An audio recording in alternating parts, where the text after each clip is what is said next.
Welcome back. Well, the RBI has released revised guidelines on fraud risk management for its lenders. Let's go across to Vishwanath Nair for more on this. Vishy, hi. Vishy, take us through what these guidelines are and what could they essentially entail?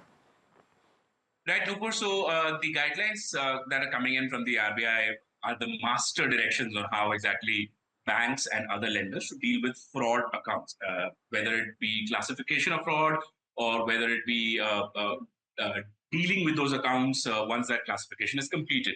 So what the RBI has essentially said is that now onward, banks will have to follow principles of natural justice when they are classifying an account as fraud. What does that essentially mean?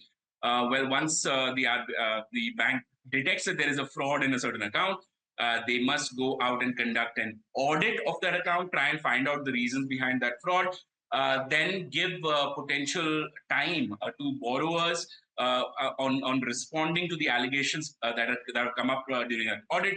Once they have heard the borrower, that's when the banks can pass a reasoned judgment, and after that only can they classify an account as fraud. Now, this is important for a few reasons. Back in March of 2023, what had happened was a set of borrowers had complained to the Supreme Court that the process of classifying them as fraud was arbitrary and that the borrowers did not have a chance to present their case. So now what the RBI has done is it's come up with a fresh set of guidelines. The Supreme Court in its order had said that some of these guidelines are against the principles of natural justice and that borrowers should get some time to respond to the allegations. The RBI has now made way for all of that to come in, and thereby the classification of fraud will be a slightly more longer process, but will be well defined and well designed in a way that the borrowers get adequate representation in the entire process. These are the main changes. Of course, there are a few other changes that have been detailed, and I'll get to that later when we discuss them. All right. So essentially what you're saying is that this is going to give way to hearing both sides of the story, because borrowers seem to think till now that they were not fairly being dealt with. That's right. So that was a complaint that they made to the Supreme Court last year, after which the Supreme Court had said that principles of natural justice have to be followed. No, it doesn't matter what the process is, or it doesn't matter what the allegation in cases specifically to fraud are. But the person who's being alleged of any wrongdoings must get a chance to defend themselves, and decision on any matter should only be taken after that kind of representation has been recorded at the bank and the lender level. So that's the major part of this entire discussion. So Vishy, do you see this how do you see this as being received now that this RBI has come out with these revised guidelines, and also do you think that perhaps it will, bring down levels of fraud? How it is being received is less relevant, because there's a Supreme Court order in place, right? So the decision has already been made. This was only about how to put it in practice. And the RBI had back in June of 2023 said that they will come out with a set of detailed guidelines on this matter. But that matter but it had been in suspension all this while. Now finally you're seeing the guidelines come out. Time is being given. So that's the key of it all, right? So the process of classification of fraud was already very protracted, because it's not like banks were classifying accounts left, right, and center. They were still taking their time, figuring out, whether an account is actually fraud or not. Plus, there are implications. If an account has been classified as fraud, then the borrower becomes untouchable for the rest of the financial system, and that becomes a big problem when it comes to recovery of the loan. So banks were being careful earlier. Now they'll be doubly careful, because they will have to give the borrower a chance, and the borrower will have to come up with a proper defense, and that defense will have to be considered under a reasoned order has to be passed, which means that this order can be scrutinized further in a court of law if need be. So they will be answerable to a higher degree now than what they were even at least last year. All right, joining us also is Deepali Pant Joshi. She's former ED of the RBI. Thank you very much, Ms. Joshi, for joining us. To begin with, what do you make of these new norms that have come out? Thank you very much. Always a pleasure to be on your show.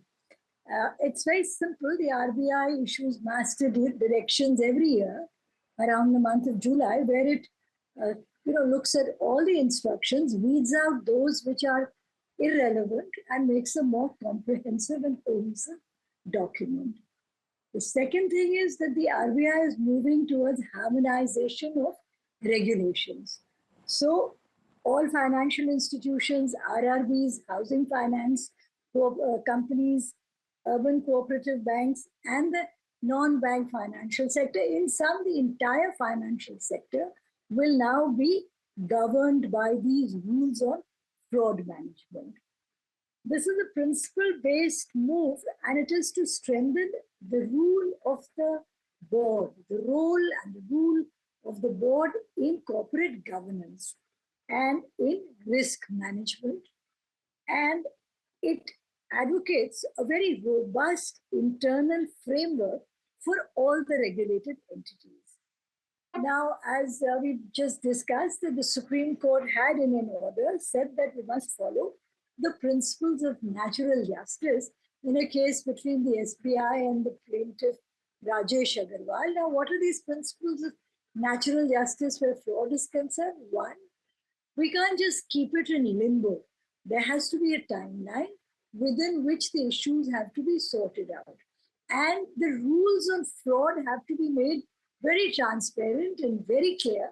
And that is what these master directions are trying to do. So that it is where there is a fraud, there is no need now to go to the court because it's very clear. And by following the principles of natural justice, adequate time will be given for you to explain why it is not a fraud.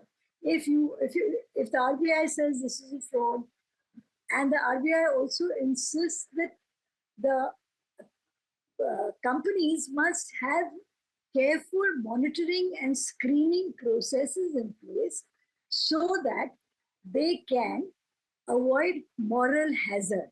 Moral hazard means that I know that you are not going to repay the loan, or you know you won't repay the loan, I don't know. So I give it to you in good faith as a bank, and then there is a huge fraud which you're doing. So this is something which can be obviated in this manner. Now, it also says, therefore, that there should be a mandated framework for data analytics and a market intelligence unit, which should be able to see the pattern which is emerging. Because if a fraud is happening in Surat, the same fraud can also happen in Varanasi.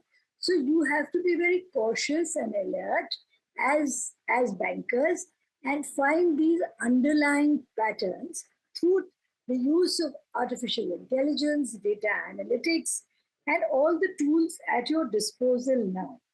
So therefore, you will then promote a stronger, more robust risk management framework. Now, we all know that banking runs on trust. So if there are too many frauds happening, then you're jeopardizing the entire financial system. So the first thing is to plug the leaks in the system as and when they arise for the safety and security of the depositors. And as the RBI makes clear, to fulfill your natural obligation to repay their deposits as and when their claims accrue. Now, you won't be able to do it if there are too many frauds which are happening.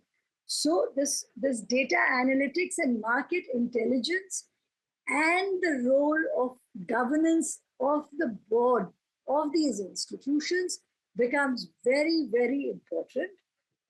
And the existing system, the existing structures have to be strengthened.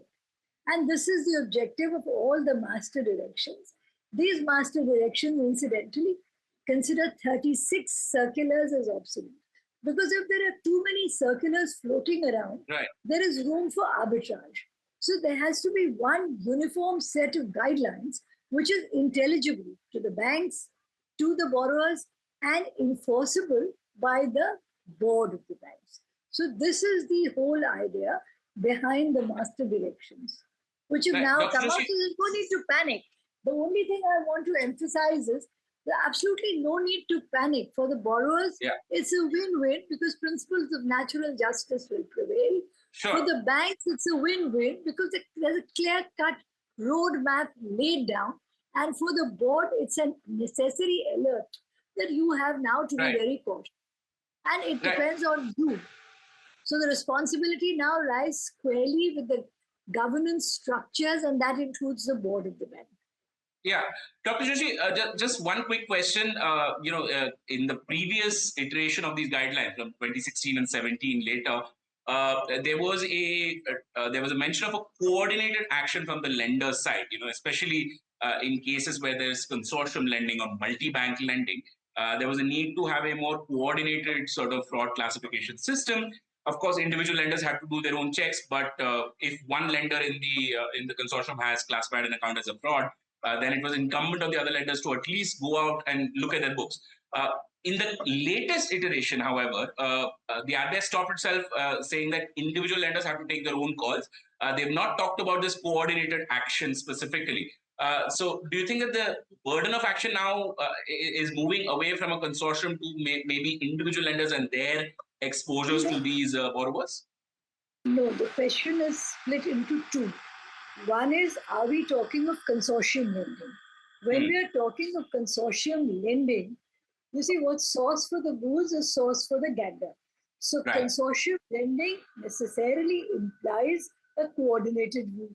What was happening was that because it takes a very long time, all the banks have to agree, and then only they go for some of the banks, after agreeing to go along with the flow, were also trying to bilaterally ease their own situation. So that is something which is highly avoidable. A coordinated action means that everybody commits to it and then waits for the loaves and fishes to be shared out. Not that you suddenly jump ship midway and try to get things in your favor, which sadly was happening with the banks. So while there is naturally large loans which are apt to become fraudulent, are consortium loans, and there that works. The guideline works. It's not been done away with. It's not been obviated in any way. Right. So is that? Glad you understand. All right, thank you very much for joining us, Dr. Pant Joshi, as well as Vishy, for breaking down that story for us. On that note, it's a wrap from us on the big story, but do stay with us on NDTV Profit for more news and updates.